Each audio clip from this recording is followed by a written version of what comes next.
Previous video में हमने देखा कि pKa वैल्यू जितनी कम होगी एसिडिटी उतनी हाई होगी, और pKa जितना कम होगा बड़ा होगा एसिडिटी उतनी कम होगी।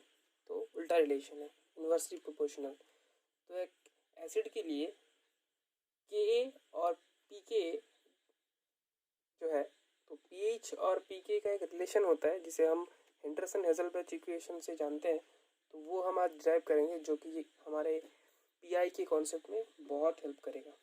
तो हम ये जानते हैं एक वीक एसिड HA डिसोशिएट होके A- और H+ देता है, तो उसका Ka होता है कुछ इस तरह का। मैं लिख रहा हूँ, आप देखते जाओ। तो हम करते हैं, एक साइड पे प्रोटॉन को रख देते हैं, प्रोटॉन की कंसंट्रेशन तो रखते हैं Ka into HA/A-। Okay, just side change करा है। तो अब हम ले लेंगे नेगेटिव लॉग। नेगेटिव लॉग लेने से तो ये बन जाता है log E/H+, और ये बन जाता है minus log Ka minus log HA का कॉन्सेंट्रेशन बाई A- का कॉन्सेंट्रेशन। तो इसे हम सब पहचानते हैं कि नेगेटिव लॉग ऑफ H+ का आता है, उसको कहते हैं हम pH, और ये इसे कहते हैं pKa। और इसको हम चेंज कर देते हैं, प्लस साइन करने से ये ऊपर जाएगा, ये नीचे आएगा, तो ये बन जाता है log A- जो कि है कॉन्जुगेट बेस, और ये है एसिड। तो इस pH और pK के रिलेशन को हम कहते हैं हेंडरसन-हेज़लबर्ग इक्वेशन। ओके, तो अब एक कॉन्सेप्ट आता है पीआई का, इसे कहते हैं हम आइसोइलेक्ट्रिक पॉइंट।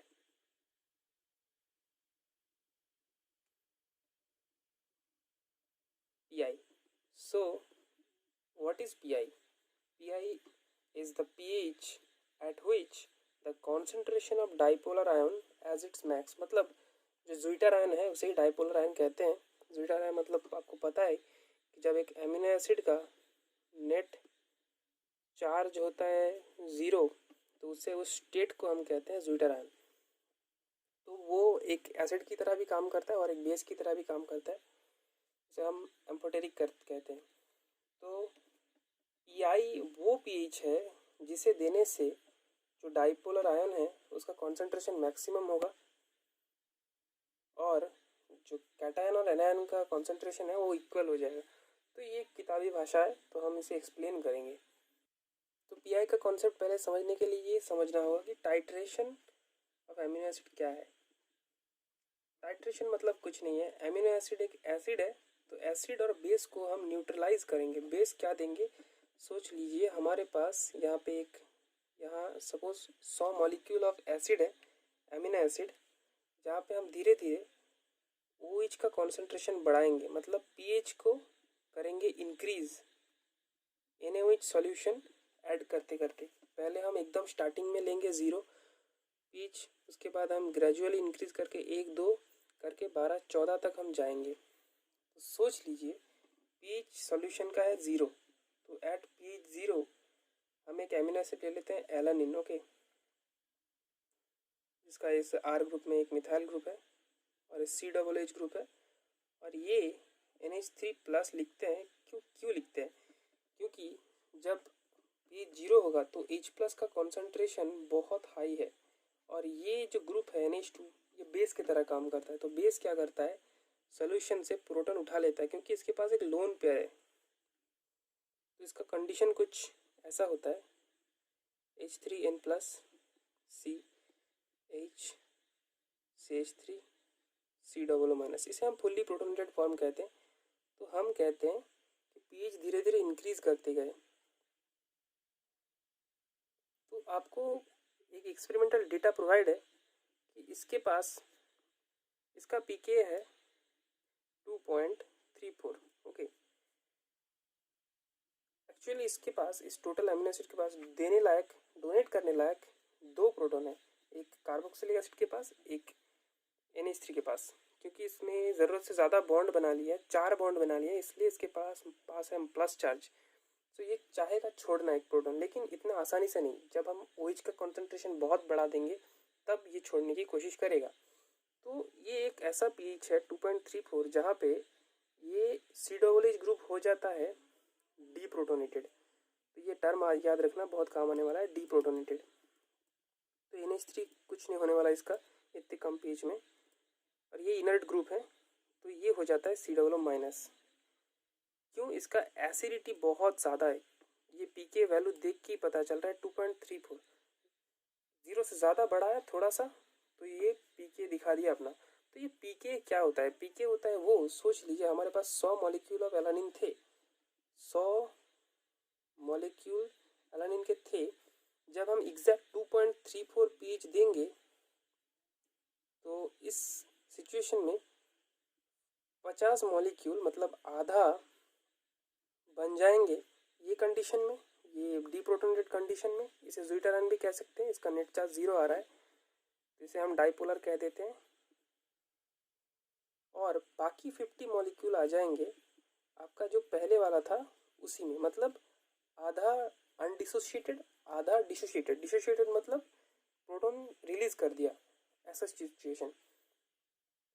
तो अगर आप हेंडरसन हेजलबर्ग इक्वेशन को ज़रा देखेंगे गौर से, जो हमने सिचुएशन लिया था पीएच और पीके को इक्वल करने के लिए, अगर सोच लीजिए मैंने सोचा था कि 100 मॉलिक्यूल थे तो 2.34 पीएच प्रोवाइड किया गया, तो 50 उनमें से बन गए डीप्रोटोनेटेड हो गए, डीप्रोटोनेटेड, बाकी 50 हो गए, रह गए प्रोटोनेटेड। तो आप देख सकते हो डीप्रोटोनेटेड मतलब एक्चुअली ये कंजुगेट बेस बन गया था, बाकी एसिड ही रह गया था, कह सकते हैं। तो यहाँ पे ये जो वैल्यू आएगा, तो pH जो हमने दिया है 2.34 equals to pKa plus log 50/50 पकड़ सकते हो आप। इसका मतलब ये हो रहा है कि ये कट जाएगा तो log 1 आ रहा है। इसका मतलब pKa प्लस log 1, जिसका वैल्यू आपको पता है कि log 1 0 आता है 2.34। तो हम लिख सकते हैं कि pKa equals to pH equals to 2.34। तो सिमिलरली अगर आप देखते हो आप अगर देखते हो कि पीच यहाँ पे तो आ गया ये ड्यूटेरान, लेकिन अगर हम फिर से पीच बढ़ाते बढ़ाते ये 2.34 से जितना आगे जाएंगे तो उतना ये डिसोशिएटेड फॉर्म बढ़ता रहेगा। मतलब 50 मॉलिक्यूल अनडिसोशिएटेड था, जितना हम 2.34 से इंक्रीज करेंगे पीएच, उतना एक एक करके मॉलिक्यूल जो अनडिसोशिएटेड थे वो धीरे धीरे डिप्रोटोनेटेड होने लगेंगे। एक टाइम आएगा जब सारा डिप्रोटोनेटेड हो जाएगा।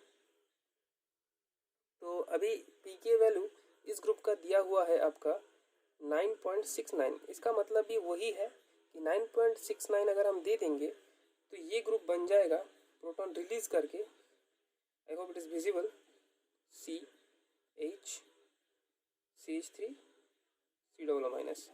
तो ये कंडीशन आ जाता है इसका 9.69 पीच में। तो आप देख सकते हो कि इसने प्रोटॉन रिलीज कर दिया।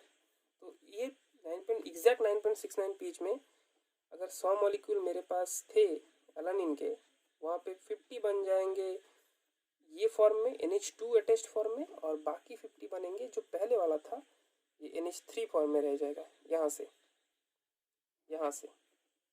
क्योंकि यहाँ से ऑलरेडी ये बन चुका है 2.34 पीच में। तो जितने सारे मैक्सिमम कॉन्सेंट्रेशन अब इसका होगा तो इससे ही ये बनेगा। तो ये रहा इस दोनों ग्रुप का पीके का कॉन्सेप्ट। इसका पीके कम है, इसका मतलब ये ज़्यादा एसिडिक ग्रुप है, इसका पीके बहुत ज़्यादा है 9.69, तो ये कम एसिडिक है। तो ये था ओवरऑल एक पीके का कॉन्सेप्ट। और यहाँ से हम निकालेंगे पीआई वैल्यू। पीआई वैल्यू निकालते हैं एक्चुअली जो ड्यूटेरान का पहले का पीके वैल्यू है और आखिरी का है। तो यहाँ पे पीके वैल्यू था 2.34 और आखिरी का जो था 9.69। उसके ड्यूटेरान के पहले का स्टेट, ड्यूटेरान का बाद का स्टेट का जो पीके वैल्यू है उसको हम एरिथमेटिक मीन बनाते हैं, जिसे हम जस्ट एवरेज भी कह सकते हैं। 69/2 we can calculate the value, जो कि आएगा तकरीबन 6 के करीब, 6.1 करीब आएगा।